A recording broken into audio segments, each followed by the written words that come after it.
Assalamualaikum to Dr. Nabil and everyone. In this video, we're going to present about Coca-Cola Marketing and Distribution Channel. In this video, will be presented by myself, Rido Jalani, Putri Nur Alia, Siti Muzaina, Nurul Fatiha, Ifa Izanti, and lastly, Nurul Haja. Now, I will let the next presenter to present the first part. Coca-Cola is a 129 years old US global beverage company, and it was listed as the most valuable brand in the world according to Forbes magazine. Coca-Cola has more than 500 beverage brands that come along with a range of juices, energy and sport drink, and haze water, and many more. With the great successful all over the year, Coca-Cola has maintained to be the largest distribution system in the world with the independent bottling partner and distribution, bottling and distribution operation, and also wholesalers and retailers. For this assignment, we have two objectives, which is to understand and provide deep explanation about the marketing channels and distribution of Coca-Cola, and to elaborate the structure of marketing channel distribution strategy of Coca-Cola with the method used by the company. Next, for the Coca-Cola's distribution channel is the indirect selling and direct selling. For the direct selling, Coca-Cola used to approach towards small retailers to meet their customers. Through this strategy, Coca-Cola supplies their product to retailers, and this is ensure that the company earns only a small portion of its sales because Coca-Cola invests its own money.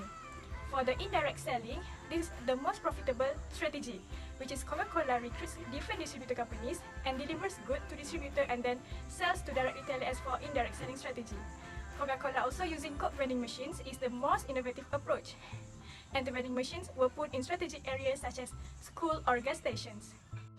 My name is Siti Muzaina, B0618101667. Today, for my part, I will explain about 4 parties involved in production of Coca-Cola. First, manufacturing. As we know, Coca-Cola Company is the largest manufacturing in the beverage industry. There are 900 manufacturing partners who have served and sell their product. Example, Arca Continental. We serve as the packaging product and distribute for the product to the business partner and the consumer. Second, wholesaler. As we know, wholesaler have a two type, which is first, merchant wholesaler. They buy product in a largest quantity and sell it in small quantity but at higher price. Second, sales and distribution. They will be sold by manufacturing, and manufacturing will offer the product to the wholesaler. Example of wholesaler, an online platform which is Alibaba. Third, retailer. As we know, function of retailer to ensure the stock of good and product is enough for the consumer, and they sell the product to the consumer according to the quality they have. Example, retailer in Malaysia are 7-Eleven and MyDeal. Lastly, consumer. Company Coca-Cola put their target customer aged between 10 to 35 years old.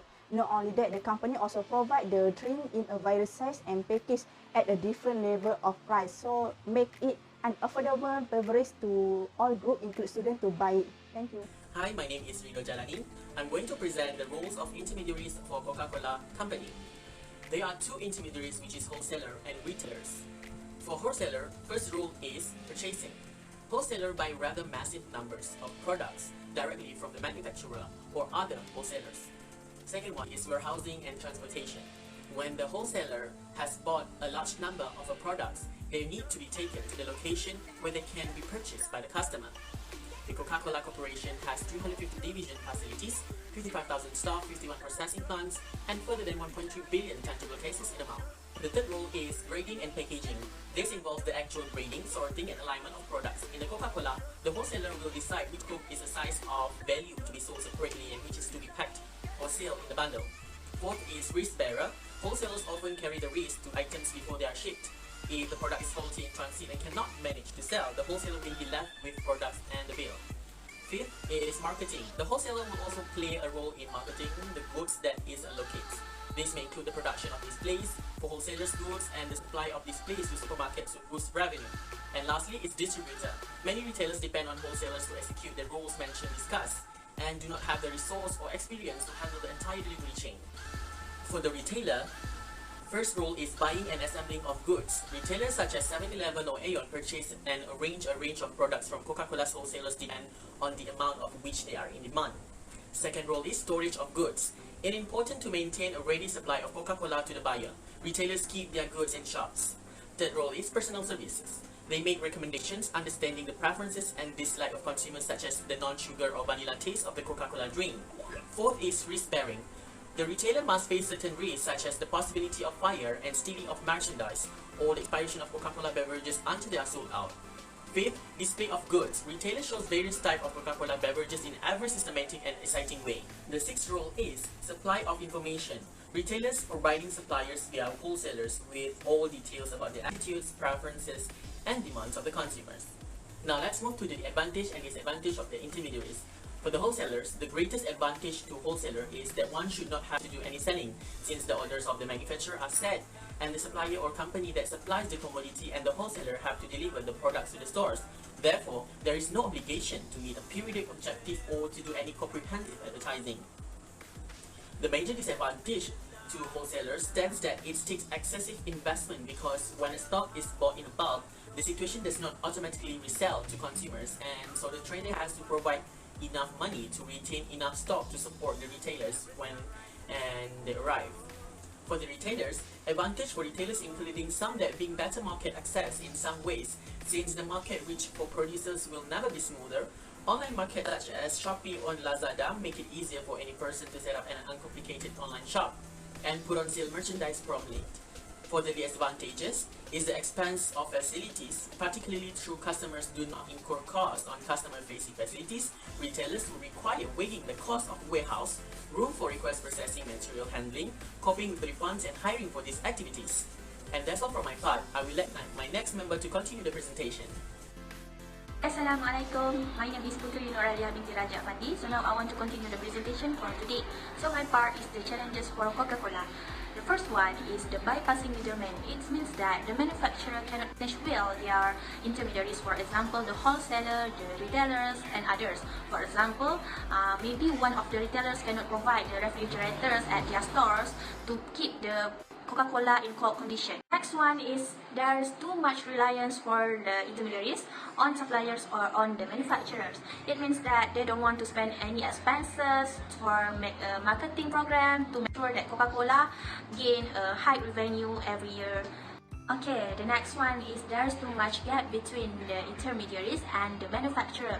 So when there are too much gap between them, the information from the top management cannot deliver to the retailer. It will become a problem when, for example, the manufacturer want to change the market price for Coca-Cola, but the retailers didn't get the information about that. So it may be cost the different market price for every retailers. So the next one is there are some retailers that sell the Coca-Cola with lower price compared to other retailers or other wholesalers. Okay, the reason why the retailers lower the price is because of they want to gain a high revenue compared to other retailers. Okay, the last one is there are some companies that provide the similar goods as Coca-Cola, for example, Pepsi.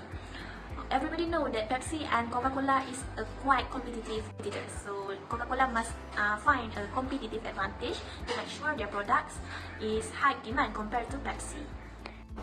Hi, my name is Ifa Izzati and I'm going to introduce the SWOT analysis of Coca-Cola Company. So the first part is strength.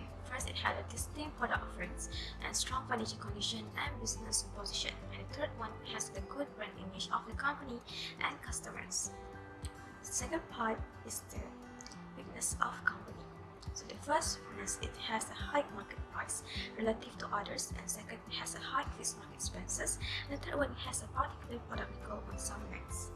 And the third part is opportunities. First, it has to introduce new product, and the second one, increase its presence in developing nations such as Malaysia, etc.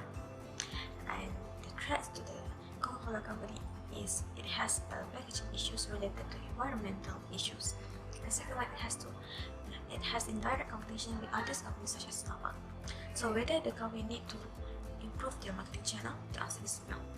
This is because Coca-Cola is one of the well-planned company compared to the other company with the same category. Due to this, Coca-Cola have achieved their goals, and this can be seen from the availability of the product all over the world, even in small countries such as India. In conclusion, the success of Coca-Cola has depends on their world-class strategies and their marketing innovative method, their performance on applying the main channel distribution to the process of production, and the great roles from all intermediaries are really strong and all over the industry levels. As for the recommendation, we recommend Coca-Cola to implement the certificated distribution system in order to help them design the easier and shortest route in the production process.